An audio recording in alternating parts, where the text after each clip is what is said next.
işletip bilmeyecek. Elektrikçi. Ben sana tam verem. Oğa tam verem. Oğa kolu götürem. El beni işletip kol götürmez. Elektrikçi sen. Ben bilem onu. İşletsin elektrik. El beni işletip bilmeyecek. Biz şontalayılmamız. Talipcan Oğundurlar. Bizim primer ministrimiz memleket tribunal turup alıp oşol jer Tajikistan'a ötüp ketdi de moynuga alışı bu bizim memleketin sayasattın alsızlığına kabar berбейби. Oşo aytıp koyun primer ministrine kabar beriңizdер. Oşol söylеген sözüge düşündürme berip ötsün. Мындай eldi тынчтандырсын. Эгер шын айткан болсо муну алайлы. Эгер жалган айткан болсо мынча элди алдаган үчүн сөзүгө жооп берсин. Ошол премьер министр. Ошол жагынан айтып жеткиздиңиз.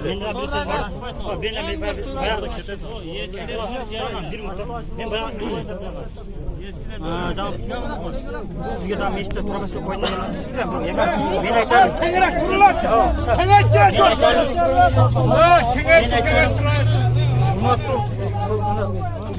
Урматтуу президентибиз Садыр Жапаров келгенде Садыр Жапаров келип ушул адвокат болуп мындай талапкер болуп келип жүргөндө Аксайда бир сөз сүйлөгөн да. Сөйтүп бир сөз сүйлөгөн. Мен биринчи ишти Баткен областынан баштайм. Мен Баткенди өзгөчө көңүл бурам деп президентибиз ушул сөздү айткан.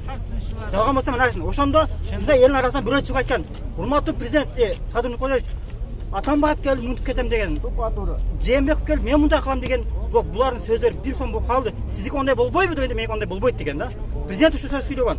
Бүгүнкү күндө президенттин биринчи кадамы бисмилла дегенде эле биринчи кадамы премьер-министрдин сүйлөгөн сөз бул болуп атат. Мындай туура эмес мамиле жасап атат да биринчиден. Экинчиден урматтуу президентибизди эл алып келген да. Эл мен өзүм иштемен бардым, ушул эл мен ошол ал үйдө мен жүргөм ошол жерде. Мен ошол жерде жашап жатам. Мен ошол президентке кайрылып кеттим да. Сизди эл шайлаган да. Президент сизди эл шайлаган. Сиз эл көмөт да эл. Сиз элди, сиз элдин премьер-министрди элден сурабайлы келип туруп өзүнү тура эмес мамиле кылып койду.